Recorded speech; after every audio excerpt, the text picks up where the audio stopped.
नमस्कार, मी सुहास शिवमूर्ती मोहोळ, प्रभाग क्रमांक 10 मधून राखीव जागेवर उभा आहे.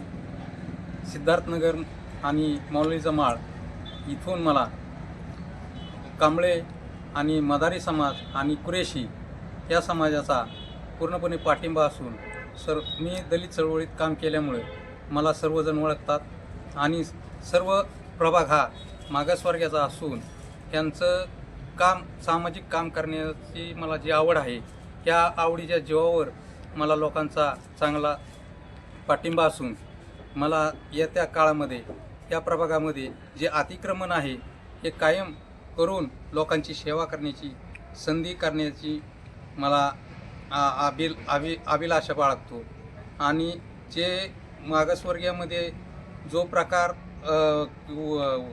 त्याचा होतो की प्रगतीचा, हा पूर्णपणे या राजकारणाच्या लोकांमुळे थांबलेला आहे.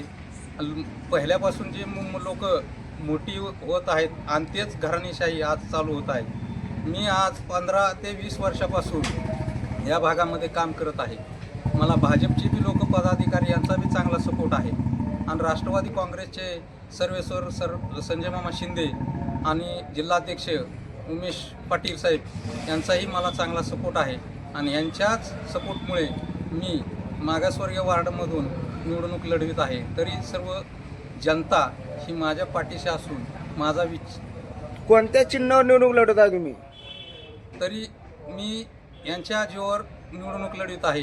तरी माझं समाज कार्य बघून आदरणीय मामांनी मला राष्ट्रवादी काँग्रेसचं घड्याळ हे चिन्ह देऊन मला लोकांची सेवा करण्याची संधी दिलेली आहे. तरी ह्या संधीचं सोनं करून मी निश्चितच राष्ट्रवादी काँग्रेस या चिन्हावर उभा राहून राष्ट्रवादी काँग्रेसचं खातं उघडण्याचा मी निश्चितच प्रयत्न करीन आणि समाजाला न्याय द्यायचं काम करीन.